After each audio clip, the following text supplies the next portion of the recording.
ಮಾತನಾಡಿ ಜಗಳ ಮಾಡೋದಕ್ಕಿಂತ ಮಾತಾಡದೆ ಸುಮ್ಮನೆ ಮೌನವಾಗಿದ್ದು ಅವರ ಖುಷಿಯೇ ನಮ್ಮ ಖುಷಿ ಎಂದು ದೂರ ಉಳಿಯೋದೇ ಒಳ್ಳೆಯದು. ಏನಂತೀರಾ ಫ್ರೆಂಡ್ಸ್? ಕಾಮೆಂಟ್ ಮಾಡಿ ಫ್ರೆಂಡ್ಸ್. ಒಂದು ಚಿಕ್ಕ ವಿನಂತಿ, ನನಗೆ ಹಣ ಕೊಡಬೇಡಿ, ಫಾಲೋ ಮಾಡಿ ಫ್ರೆಂಡ್ಸ್. ಮತ್ತಷ್ಟು ವಿಡಿಯೋ ಮಾಡಲು ಸಹಾಯವಾಗುತ್ತೆ. ಬಾಡಿಗೆ ಮನೆಗೆ ಎಷ್ಟೇ ಸಿಂಗಾರ ಮಾಡಿದ್ರು ನಮ್ಮ ಸ್ವಂತ ಮನೆ ಆಗಲ್ಲ. ಕೆಲವೊಬ್ರಿಗೆ ಎಷ್ಟೇ ಪ್ರೀತಿ ವಿಶ್ವಾಸ ತೋರಿಸಿದ್ರು ಅವರು ನಮ್ಮವರು ಆಗಲ್ಲ. ಏನಂತೀರಾ? ನಿಜ ಅಲ್ವಾ ಫ್ರೆಂಡ್ಸ್? ನೀವೇನು ಹೇಳ್ತೀರಾ? ಕಾಮೆಂಟ್ ಮಾಡಿ ಫ್ರೆಂಡ್ಸ್. ಒಂದು ಸಹಾಯ ಮಾಡಿ ಪ್ಲೀಸ್. ಫಾಲೋ ಮಾಡೋದು ಮರಿಬೇಡಿ ಫ್ರೆಂಡ್ಸ್, ಫಾಲೋ ಮಾಡಿ. ಕೆಲವೊಮ್ಮೆ ನಮ್ಮ ಹತ್ತಿರದ ಸಂಬಂಧಗಳನ್ನೇ ಆ ದೇವರೇ ಹಾಳು ಮಾಡ್ತಾನೆ. ಯಾಕಂದ್ರೆ ಆ ಸಂಬಂಧಗಳಿಂದ ನಮ್ಮ ಜೀವನ ಹಾಳಾಗಬಾರ್ದು ಅಂತ. ಆಗಿದ್ದೆಲ್ಲ ಒಳ್ಳೇದಕ್ಕ ಅನ್ಕೊಂಡು ನಮ್ಮ ಜೀವನದ ಬಗ್ಗೆ ಯೋಚನೆ ಮಾಡಬೇಕು. ಏನಂತೀರಾ ಫ್ರೆಂಡ್ಸ್? ಕಾಮೆಂಟ್ ಮಾಡೋದು ಮರಿಬೇಡಿ. ತುಂಬಾ ಜೋಪಾನವಾಗಿರು ಮಗ.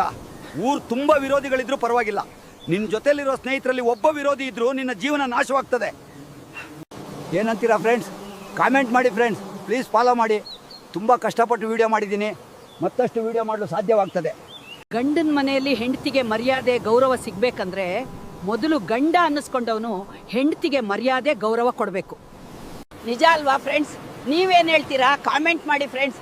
ಒಂದು ಸಹಾಯ ಮಾಡಿ ಪ್ಲೀಸ್. ಫಾಲೋ ಮಾಡೋದು ಮರಿಬೇಡಿ ಫ್ರೆಂಡ್ಸ್, ಫಾಲೋ ಮಾಡಿ. ಯಾವುದಾದ್ರೂ ಮದುವೆಗೆ ಹೋದಾಗ ಮದುವೆ ಮನೇಲಿ ಊಟ ಚೆನ್ನಾಗಿಲ್ಲ ಅಂತ ಹೇಳ್ಬೇಡಿ. ಯಾಕಂದ್ರೆ ಆ ಒಂದು ಊಟ ಒಬ್ಬ ತಂದೆ ಕಷ್ಟಪಟ್ಟು ಬೆವರು ಸುರಿಸಿ ದುಡ್ದಾಗಿರುತ್ತೆ. ಫ್ರೆಂಡ್ಸ್, ಒಂದು ಚಿಕ್ಕ ವಿನಂತಿ, ದಯವಿಟ್ಟು ಫಾಲೋ ಮಾಡಿ ಫ್ರೆಂಡ್ಸ್. ಈ ಥರ ಮತ್ತಷ್ಟು ವೀಡಿಯೋಸ್ ಮಾಡಲು ಪ್ರೋತ್ಸಾಹ ಕೊಡಿ ಫ್ರೆಂಡ್ಸ್. ಮನೆಯಲ್ಲಿ ಅತ್ತೆ ಯಜಮಾನಿಕೆ ಮಾಡಬೇಕು. ಅತ್ತೆಗೆ ವಯಸ್ಸಾಗಿದ್ದರೆ ಅಥವಾ ಇಲ್ದಿದ್ರೆ ಸೊಸೆ ಯಜಮಾನಿಕೆ ಮಾಡಬೇಕು. ಆಗ ಕುಟುಂಬ ಚೆನ್ನಾಗಿರುತ್ತೆ. ಏನಂತೀರಾ ಫ್ರೆಂಡ್ಸ್? ಒಂದು ಚಿಕ್ಕ ವಿನಂತಿ, ದಯವಿಟ್ಟು ಫಾಲೋ ಮಾಡಿ ಫ್ರೆಂಡ್ಸ್. ಈ ಥರ ಮತ್ತಷ್ಟು ವೀಡಿಯೋಸ್ ಮಾಡಲು ಪ್ರೋತ್ಸಾಹ ಕೊಡಿ ಫ್ರೆಂಡ್ಸ್.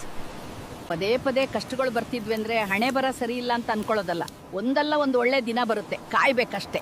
ಏನಂತೀರಾ? ಕಾಮೆಂಟ್ ಮಾಡಿ ಫ್ರೆಂಡ್ಸ್. ಒಂದು ಚಿಕ್ಕ ವಿನಂತಿ, ದಯವಿಟ್ಟು ಫಾಲೋ ಮಾಡಿ ಫ್ರೆಂಡ್ಸ್. ಈ ಥರ ಮತ್ತಷ್ಟು ವೀಡಿಯೋಸ್ ಮಾಡಲು ಪ್ರೋತ್ಸಾಹ ಕೊಡಿ ಫ್ರೆಂಡ್ಸ್. ತನ್ನ ಹೆಂಡತಿಯ ಕೋಪ ಮತ್ತು ದುಃಖ ಅರ್ಥ ಮಾಡ್ಕೊಂಡು ಗಂಡ ಯಾವತ್ತೂ ಕೂಡ ತನ್ನ ಹೆಂಡತಿಯ ಕಣ್ಣಲ್ಲಿ ಕಣ್ಣೀರು ನೋಡಕ ಇಷ್ಟಪಡೋದಿಲ್ಲ. ಏನಂತೀರಿ? ಕಾಮೆಂಟ್ ಮಾಡಿ ಫ್ರೆಂಡ್ಸ್. ತುಂಬ ಜನ ನನ್ನ ವಿಡಿಯೋಗಳನ್ನ ನೋಡ್ತಿದ್ದಾರೆ, ಆದರೆ ಯಾರೂ ಫಾಲೋ ಮಾಡ್ತಿಲ್ಲ, ಲೈಕ್ ಮಾಡ್ತಿಲ್ಲ. ಪ್ಲೀಸ್ ಫಾಲೋ ಮಾಡಿ ಫ್ರೆಂಡ್ಸ್. ಈ ಥರ ಮತ್ತಷ್ಟು ವಿಡಿಯೋ ಮಾಡಲು ಸಾಧ್ಯವಾಗ್ತದೆ. ಕುಡುಕರ ಬಗ್ಗೆ ಒಂದು ಮಾತಾಡೋಕ್ಕೆ ಇಷ್ಟಪಡ್ತೇನೆ.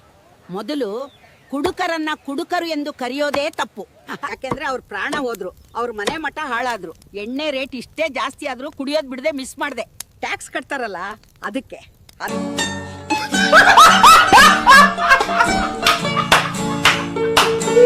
ಒಂದು ಹೆಣ್ಣಿಗೆ ತವರು ಮನೆಯನ್ನೇ ಮೀರಿಸುವಂತ ಪ್ರೀತಿ ತನ್ನ ಗಂಡನಿಂದಲೇ ಸಿಕ್ಕರೆ ಅವಳಷ್ಟು ಅದೃಷ್ಟವಂತೆ ಈ ಜಗತ್ತಲ್ಲಿ ಯಾರೂ ಇಲ್ವಂತೆ. ನಿಜನಾ? ಆ ಥರ ಪ್ರೀತಿ ಎಷ್ಟು ಜನಕ್ಕೆ ಸಿಕ್ಕಿದೆ, ಎಷ್ಟು ಜನಕ್ಕೆ ಸಿಕ್ಕಿಲ್ಲ? ಕಾಮೆಂಟ್ ಮಾಡಿ. 10 ಜನಕ್ಕೆ ಶೇರ್ ಮಾಡಿ ಫ್ರೆಂಡ್ಸ್, ಪ್ಲೀಸ್. ಫ್ರೆಂಡ್ಸ್, ತುಂಬ ಜನ ನನ್ನ ವಿಡಿಯೋಗಳನ್ನ ನೋಡ್ತಿದ್ದಾರೆ, ಆದರೆ ಯಾರೂ ಫಾಲೋ ಮಾಡ್ತಿಲ್ಲ, ಲೈಕ್ ಮಾಡ್ತಿಲ್ಲ. ಪ್ಲೀಸ್ ಫಾಲೋ ಮಾಡಿ ಫ್ರೆಂಡ್ಸ್. ಈ ಥರ ಮತ್ತಷ್ಟು ವಿಡಿಯೋ ಮಾಡಲು ಸಾಧ್ಯವಾಗ್ತದೆ.